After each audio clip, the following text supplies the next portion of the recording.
তিন দেশের যৌথ আয়োজনে ১০৪ ম্যাচের বিশ্বকাপ, চোখ ধাঁধানো স্টেডিয়াম, নতুন ফরম্যাট, রোমাঞ্চে ভরা অসংখ্য ম্যাচ।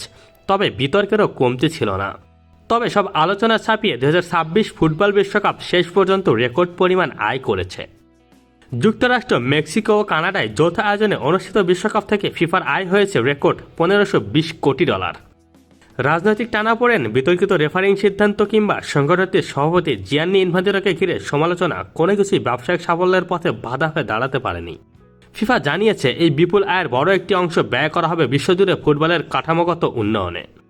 ফুটবল উন্নয়ন কর্মসূচির আওতায় বিভিন্ন দেশের জাতীয় ফুটবল সংস্থাগুলোকে দেওয়া হবে উল্লেখযোগ্য আর্থিক সহায়তা।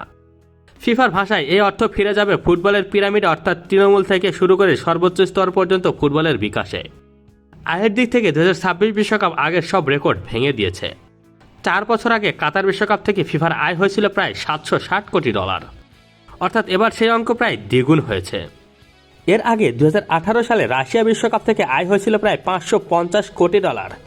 2014 সালে ব্রাজিলের বিশ্বকাপে $470 কোটি এবং 2010 সালে দক্ষিণ আফ্রিকা বিশ্বকাপে $330 কোটি।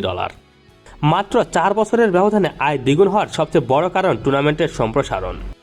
এবারের প্রথমবারের মতো 48 দল নিয়ে অনুষ্ঠিত হয়েছে বিশ্বকাপ, ফলে ম্যাচ সংখ্যাও বেড়ে দাঁড়ায় রেকর্ড 104-এ।